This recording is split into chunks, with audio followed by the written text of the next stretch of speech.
My name is Amy Clark, and I'm 28 years old. Currently, I work at my father's construction company. I'm getting married soon to George Brown, a college classmate who confessed his feelings to me. We started dating, and now we live together. George works at a company in New York City while I work locally. He commutes by train, and I drive to work. With our wedding just 3 months away, I'm busy with preparations. George usually gets home around 7 p.m., so I handle our meals. On his days off, he helps by cleaning our apartment, especially the bathroom. I love cars, especially driving them. Thanks to my father's company, I even have a crane license. Despite being only 5'1" with a baby face, I often surprise people when they see me operating a crane at a construction site in my work clothes. I find their reactions amusing. One day, I was about to go shopping with my best friend, Megan Flynn. We've been best friends since elementary school and even went to the same college. She's a confidant with whom I can share anything. We planned to visit a newly opened outlet mall in the next state. It was a bit far, but we thought it would be a nice drive. I headed to the convenience store where we decided to meet. When I arrived, Megan was already there. "Sorry to keep you waiting. Have you been here long?" I asked. "No, I just got a coffee." "Want some?" Megan replied. Her coffee looked tasty, so I took her up on the offer. "Thanks. Could you grab one for me too? I'll set the navigation system." Happily obliging, Megan went back into the convenience store. As I set up the car's GPS, I accidentally pressed the history button. "Darn it, this touch panel is so sensitive," I muttered, trying to switch the screen back. Then I noticed a surprising entry in the history. Hotel Lovely Chateau. "What's this?" I wondered aloud. I'd never searched for such a thing before. This is my car, but George occasionally uses it too. He must have used it. I didn't think much of it and continued setting my destination.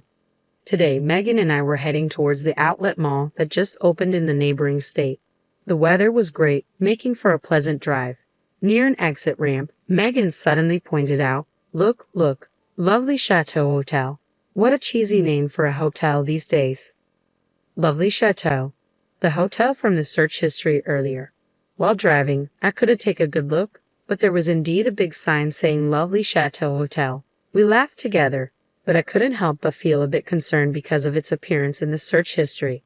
After finishing our shopping and dropping Megan home, I returned alone. Once I arrived, I checked the car navigation system again. Lovely Chateau Hotel. As I searched the name, it indeed showed the location near that exit ramp. It was definitely that hotel. It was undeniably one of those types of hotels. I couldn't help but wonder why George had searched for that hotel. Deciding to keep a close eye on George's activities, I installed a dash cam in my car. I discussed the idea of installing a dash cam with George. He agreed, saying, "Why not? A lot of people have them these days. It's good for safety too. But in return, you have to pay for it, Amy. It's your car after all." Although the car is in my name, George also uses it, so he ended up contributing a bit to the cost. The next day after work, I drove straight to the dealership and had a dash cam installed. It came with cameras facing the front and back, and one that recorded the interior of the car. The recording time is 5 hours, after which it overrides previous footage. I also decided to add a GPS logger, which records the vehicle's movements via GPS. After George used the car, I checked the dash cam footage and GPS logger data. I mainly use the car for commuting, so George typically uses it on his days off. He always asks me for permission in advance. One weekend, George approached me. "Can I use the car this Saturday?" "Sure, but where are you going?" I asked. "I'm planning to go to the shopping mall you went to last week. A friend wants to check it out," he replied. "Who's this friend?" "Just a colleague from work. He lives pretty close by." "Is this friend a woman?" "No way. He's a buff guy, even bulkier than me." "All right then, bring me back a souvenir." "Gotcha, Amy. I bet you like something edible." "Yeah, I'd love something sweet." "All right, got it." The weekend came as planned.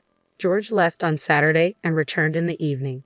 I had been waiting for him to come back and use the excuse of having left something in the car to retrieve the memory card and the GPS logger.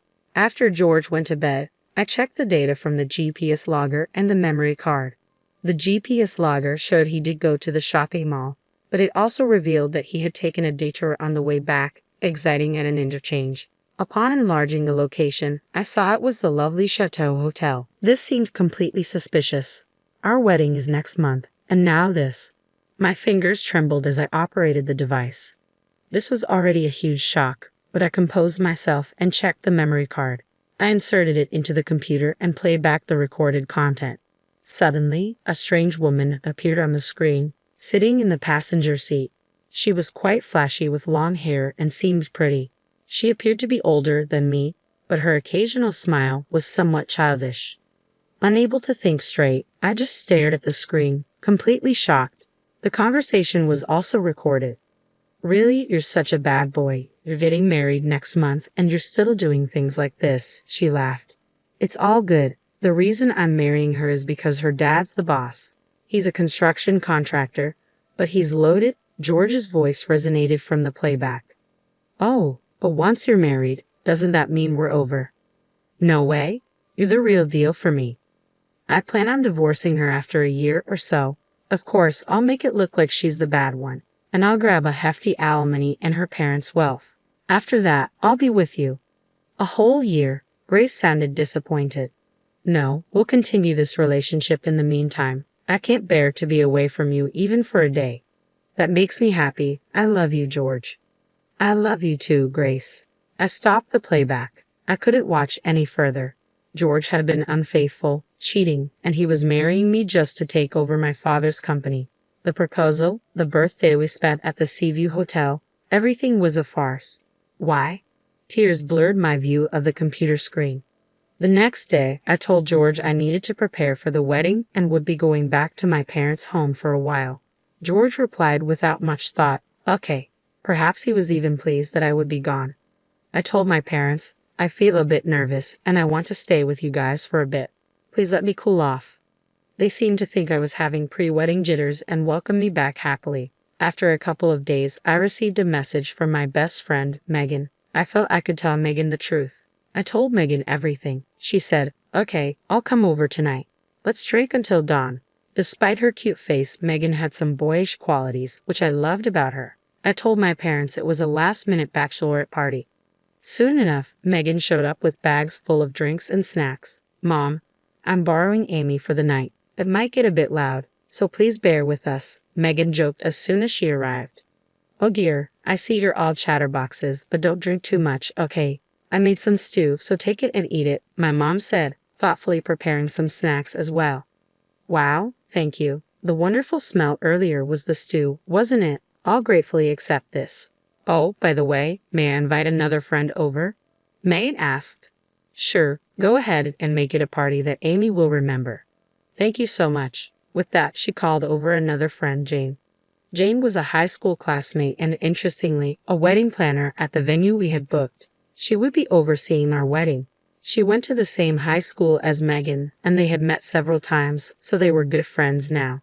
The party started with the three of us. I showed the two of them the dash cam footage. Then Megan said, "Oh, I know this person. She's Grace, a junior from our college club. Amy, you wouldn't know her because you weren't in the club, but both George and I were in the club with her." I was astounded by this revelation. Wait, George's junior? I thought she was older than me. She always seemed mature for her age, but who would have thought it was Grace? "She's invited to the wedding. Most of the club members will be there," Megan said while poking a radish from the stew. "But this situation is frustrating, isn't it? I want to get back at her somehow." Jane, crushing an empty beer can, said, "She's always had a strong sense of justice and even caught a gropper in high school, handing him over to the police." She was enraged as if it were her own matter. Accepting Jane's words of revenge, Megan started talking. "Let's ruin the wedding then. I have a plan," she said, preparing a piece of paper and starting to write something down. "What do you think, Jane? Your cooperation is essential. Please help Amy." "Of course, I'm the planner for this wedding, so I can make anything happen," Jane replied. Her being the planner joining our side certainly boosted the success rate of our plan. "Great, you're reliable." "Hey, both of you, you've had too much to drink," I cautioned.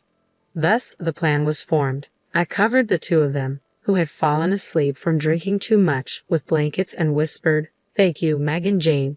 Despite having had too much to drink myself, I felt a bit relieved. The next day, I returned to George's place. Several days after I got home, I put my first plan into action. While watching the recorded video, it was Megan who found it. One day after work, I decided to dine out. I met George at the station, drove him to the diner in my car, and we had a meal. When we got home, I let George out first and returned to the room after parking my car. Then I boldly went to the living room, deeply moved, and said, "George, to prepare something like this for me without even telling me, huh?" George made a strange sound in response to my sudden words. "Isn't this a gift for me? I found it in the car." Saying this, I showed George the paper bag containing a luxury brand bag. The brand name was boldly printed on the paper bag. I was going to clear the rear window of the car because it was dirty. When I tried to pull out the cleaning tools from the floor under the rear seat, this was in there. "Oh, George, you hid it there to surprise me, didn't you?" "Sorta found it." I pretended to be innocent and acted even more delighted. "No, that is," George fumbled his words. You have someone else to send such a thing to." "Don't be silly. I have no one but you, Amy." "Right, you bought it for me, didn't you? How much did this expensive thing cost?" "Around $2,000. "Thanks, honey." "Oh yeah, it's a limited edition, so I think it was $5,000. I thought this would suit Amy, so I bought it. I really intended to surprise you, but, well, it didn't go as planned." "Yes, it seems a bit youthful, but I can still pull it off, right?" "Of course, any bag would look good on you, Amy." "Hey, that doesn't sound like a compliment." Sorry." "Okay, I'll keep it safe. Thanks a lot." When I heard his last sigh, I could hardly hold back my laughter. In the video from that party, I saw George being urged by Grace to buy a luxury bag. He confirmed that he had bought a high-end bag and hid it in the floor of the back of the car. I found it and kept it for myself. During dinner later, George was sighing. Serves him right. A few days later, I got a call from my father. It seems like my old habits have surfaced once again. Believe it or not, I bought a new car. I've always had a thing for cars, and I've driven quite a few over the years. Apparently, on my way home from work, I pulled over at a used car dealership and spotted a gem of a car I used to admire. On a whim, I bought it right then and there. "Dad, didn't Mom get mad at you?" "Yeah, she did, but that's no biggie. Listen to this. It's a discontinued Type R, a car I've always wanted. I thought if I let this one slip, I might never get my hands on it, so I bought it on the spot. I can hardly wait to get it delivered." "Really, Dad? You never think about the consequences. What are you going to do with your current car?" "Oh, I'll give it to you. It's still in great shape and can hold its own against the flimsy cars these days." "That hatchback, right?" I suppose I have grown a bit tired of the car I've been driving." "Just sell that one. How can you enjoy driving such a weak automatic car?" That's when it hit me. "Okay, got it. I'll do that. Thanks, Dad." "Yeah, the new car arrives next week. You can pick it up then. I'll have it cleaned for you." "Okay, but this is the last of your indulgences, right, Dad?" "Don't say that. A man's dreams never end." All right, thanks, Dad." I hung up the phone and couldn't help but grin. And so, my car changed within a few days. "Amy, did you change your car? This one looks cooler than the last one." "Yeah, my dad bought a new car and gave me his old one. It's cooler than the previous one, isn't it?" "Yeah, it's cool. Lend it to me this Saturday?" "Sure, why not?" I felt like a fish had taken the bait. Then came Saturday. George, who had left with the car keys, came back immediately. "Hey, that car, what's wrong?" "It won't start. I can't drive it." "You can't drive it? Well, what's the matter? You drove it just fine yesterday, didn't you?" "That's because it's a stick shift." "So what's the problem with that?" "It's just that I only have an automatic license." "Oh, that's right. I forgot about that. This is not funny. I can't drive now." "Why is that a problem? Do you want me to drive for you?" No, that's not it. I mean, I don't want to spoil your day off." "Really, I don't mind though." No, I'll figure it out." "All right then. Safe travels." I knew very well he couldn't. Serves him right. The car I got from my father was a stick shift. There was no problem for me since I have a manual license. However, George only had an automatic license. He legally can't drive that car and probably wouldn't know how to drive it anyway. I had already figured out that he's been taking the car on weekly dates. Despite knowing that, I still switched cars. It's my car in my name, and I can do whatever I want with it. Serves him right. Then, with just 1 week to go until our wedding, I received a message and was summoned to a designated location. "Hello, my name is Amy," I greeted. "Oh, Amy, thank you for coming," the other party responded. "Not a problem. So, how did it go?" "Well, please sit down. We'll discuss everything shortly." With that, I was ushered into a meeting room and sat down. "Let's first discuss your request," he began. Yes, I nodded. This was a private investigation agency. I have requested a background check on George. The subject, George Brown, was definitely in the wrong. We have secured photos and videos. Would you like to see them? Yes, please. The investigator pulled out a laptop, inserted a USB drive, and started playing a video. In it, two people were walking playfully, arm in arm, before entering a hotel. The date and time of the video were from a Saturday afternoon 2 weeks ago. There were also photos of them kissing, embracing, and more. Thank you. This is enough. I then received the documents and left the office. Honestly, I knew about the affair, but seeing it so blatantly presented was hard. I contacted my friends Megan and Jane and arranged to meet at a pub. I secured a private room, showed them the documents I received earlier, and we started our analysis. "Oh man, this is clear-cut evidence," Megan said. "This one's quite something too," Jane added. I have lost all sympathy. I'll bring him down completely. With that, I took a big gulp of my beer. "Hey, Amy, could you lend me these?" Jane asked. Huh? What for, Jane? I was already planning to make a slideshow of the bride and groom, so it would be easy to include these. Okay, all that's left is to get ready for the big day. With that, Megan raised her beer mug and gave me a toast. To us. Let's give it our all.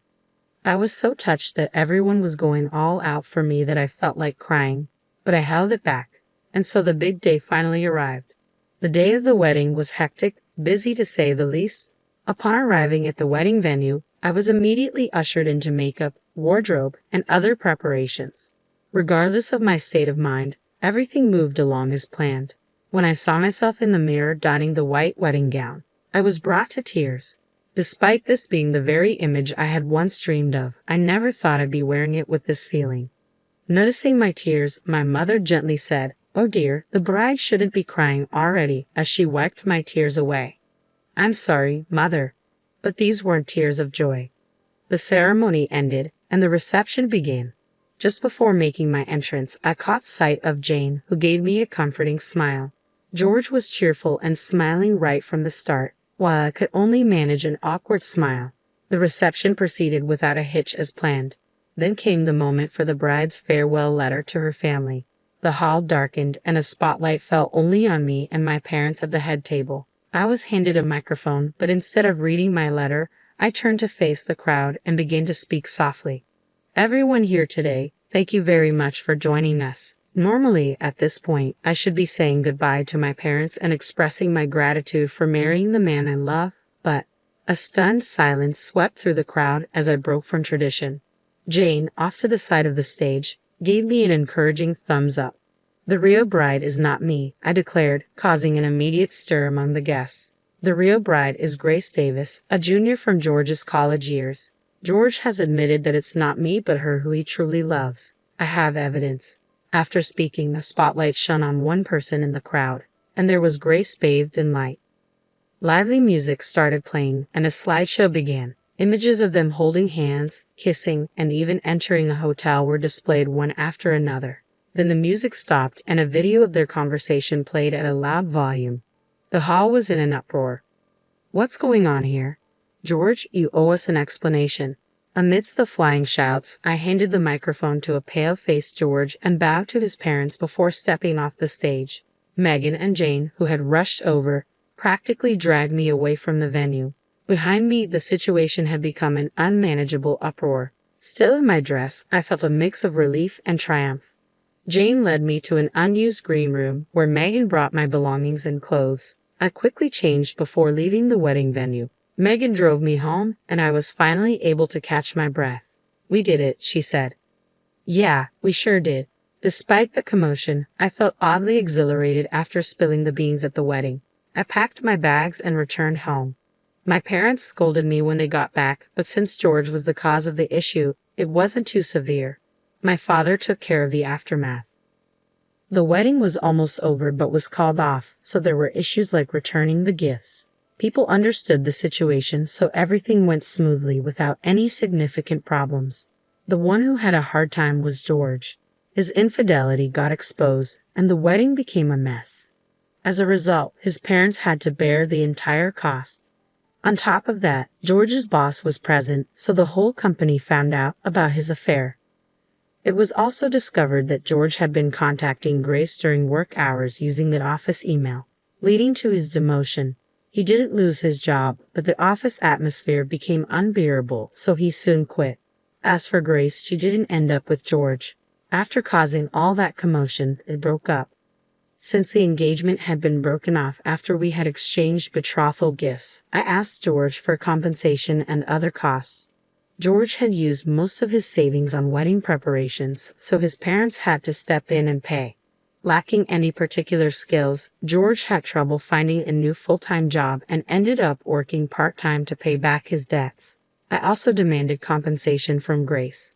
With her bad reputation and being disowned by her parents, she had to pay the compensation herself.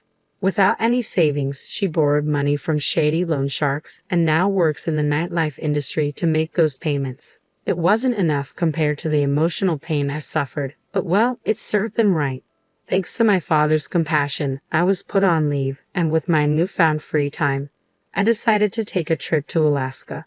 For some reason, people tend to head north in times like these. Jane had also resigned from the wedding venue, taking responsibility for her part in the commotion. Feeling a bit guilty, I invited her to join me on the trip to Alaska. With the damages I received from George, I covered the expenses. We used a ferry for a round trip as we went by car. On the return ferry, we hit it off with two guys who were bikers. We exchanged contact information and decided to meet up again in New York. The two guys who worked at the same company said they go on a road trip to Alaska on their motorcycles every year. When I got back to New York and told Megan about this, she got upset that I didn't invite her. So, it was decided that we would add one more person and organize a 3-on-3 mixer, including Jane. Even though a lot has happened, I've regained my spirit. Life throws curveballs, but I thought, well, such things happen. And with that, I decided to walk firmly towards the future.